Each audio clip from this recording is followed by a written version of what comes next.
Ik hoop dat we dan meer wijsheid hebben van wat wie betekent dat wat uit Den Haag bij komt. Want dat raakt kant naar wal. Meerdere amateurvoetbalverenigingen in de regio snappen er helemaal niet meer van. Het coronatagingsbewijs moet van sneu en oud toond worden troch Elsenien boppen de 18 die een sportpark op wil. Als het on het kabinet leidt. Ik bedoel, als je boeten door bent, dan zoeken we dus een van de veiligste plekken waar je wijzen kennen. De wien om je heen, de ventilatie genomen en dan alleen net het dat zelf, maar ook het sociale cohesie die er dan nog is. En als je dat al je voortpakken wil, dan weet ik net wat ik gevolgen ben. Voorzitter Bouke Skaasma van VV Fiat zocht het weekend, mocht de KVB de regels net weer omdraaid krijgen, maar leden eigen on. Onkomende sneeuw gaat het al in.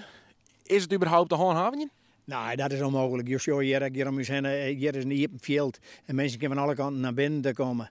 Ja, ik ben zeer benauwd dat dit het beeld voor de komende weekend wordt wat we nog achter u zien. Geen wedstrijd. Nou, daar komt het al op deel, want hoe moet je dat binnen van de wij houden en dan echt nog, dat ze betekent dat 18 hier maar iedereen komen.